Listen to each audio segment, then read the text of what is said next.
C'est l'événement sur Télé Nantes, les trophées sportifs, pas moins de 7 catégories, 7 thématiques qui sont mises à l'honneur.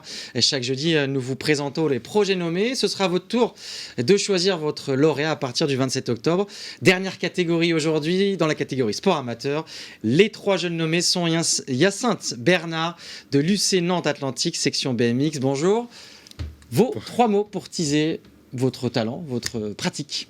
J'ai choisi le mot passion, après performance et accessibilité. Très bien, on enchaîne avec Maxime Desportes du district 44 Parcours Ninja. Bonjour, pareil, les 3 mots pour teaser votre pratique. Passion, déterminé et famille. On a 2 passions déjà dans les 3 mots choisis. Et Bastien Gouret, pilote automobile, pour le trophée FR6, pareil, 3 mots. Bonjour, j'ai choisi performance, adrénaline et passion familiale cette fois-ci. Ah d'accord, donc on parlera beaucoup de passion ce soir et de performance, j'ai l'impression. On revient vers vous, Hyacinthe. On commence par le plus jeune d'ailleurs du plateau. Vous avez 16 ans, vous vous entraînez beaucoup à 16 ans? J'ai 4 entraînements de BMX par semaine. Ouais. Et au total, je fais environ 7 fois du sport la semaine. Parce que c'est ma passion en fait. Est-ce que on y va avec de l'appréhension? C'est toujours la question qu'on se pose quand on voit ces pilotes de BMX s'élancer. On y va avec un peu d'appréhension à aller à fond sur une piste comme ça avec 7 concurrents à côté? Toujours au début, c'est sûr, c'est normal. Mais on progresse progressivement justement. Et on fait toujours ce qui est dans notre niveau, dans notre range en fait de niveau. C'est-à-dire qu'on ne va pas aller faire quelque chose de beaucoup trop dur. Il y a eu beaucoup de gamelles de chute? Ouais, quand même. Ouais. Mais vous êtes là aujourd'hui, c'est le principal. Maxime, 19 ans de Nord-sur-Erdre, étudiant en STAPS. Comment vous avez découvert vous, le parcours ninja? C'est pas si courant. Hein. Moi, j'ai découvert le parcours ninja quand j'étais tout petit. Je regardais l'émission Ninja Warrior à la télé. Je pense que beaucoup doivent connaître. Ouais. Et de base, je ne m'imaginais pas un jour pouvoir y participer. Mais je me suis dit, pourquoi pas juste essayer de voir s'il n'y a pas des salles qui ressemblent un peu à cette émission.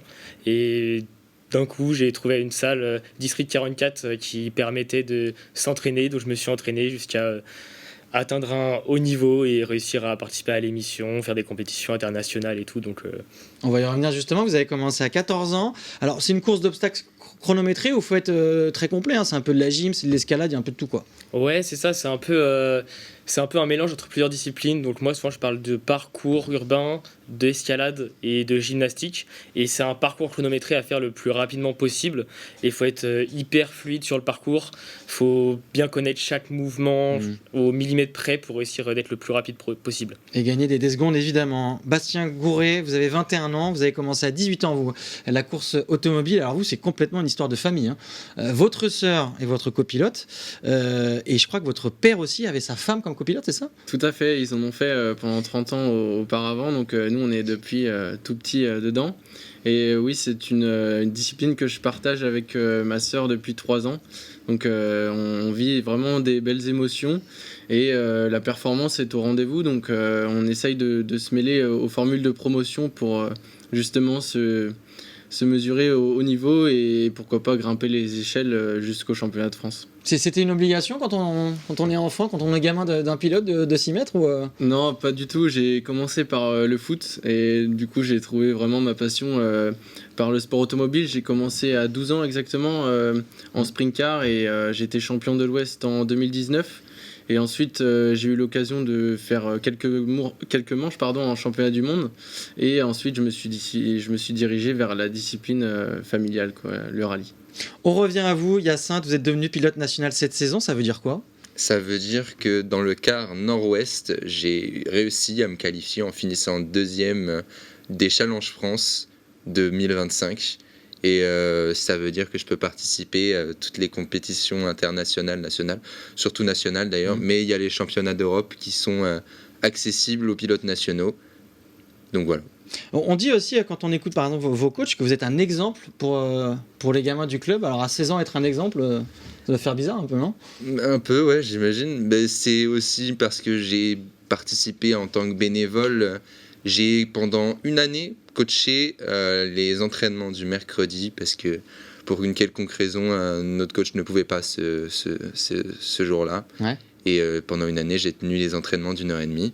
Donc j'imagine que ça a pu peut-être engranger une certaine passion chez certains jeunes. C'est pas Vous mal. avez l'impression aussi qu'il y a un effet JO de Paris, parce qu'on se rappelle tous de ce triplé historique au JO de Paris, ça peut créer un engouement, ça aussi. Bah, j'imagine, oui, mais à notre échelle, on n'arrive pas vraiment à le voir en Ok. fait.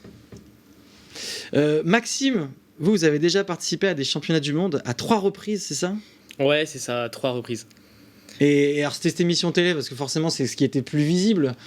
Pour vous, est-ce que ça a rendu aussi votre sport plus populaire? Vous le disiez, vous avez découvert ça avec la télé, hein. Ouais, j'ai découvert ça avec la télé et je pense que c'est cette émission justement qui fait que ce sport il commence à se développer au fur et à mesure parce que c'est énormément médiatisé. Et pour beaucoup d'enfants, pour beaucoup de personnes, soit enfants ou adultes, je pense que ça devient un peu comme un rêve de pouvoir participer un jour à une émission qui a l'air aussi grandiose et des obstacles aussi grands. Moi j'y ai participé donc j'ai réalisé mon rêve en y participant. C'était franchement une expérience magique et avec des émotions que j'ai jamais ressenties ailleurs que sur cette émission. Quand on regarde à la télé, on a l'impression que c'est comme un grand jeu géant, mais il y a beaucoup d'entraînement derrière aussi. C'est énormément d'entraînement parce que c'est vrai que quand on regarde, et je pense que beaucoup de personnes se disent ça quand ils regardent, même moi je le disais quand j'étais petit, ça a l'air pas aussi dur que ça, mais en fait les obstacles ils sont hyper durs, quand on commence à être dessus on se rend compte de la dureté. Et derrière, c'est tout un entraînement, soit au niveau physique, au niveau technique.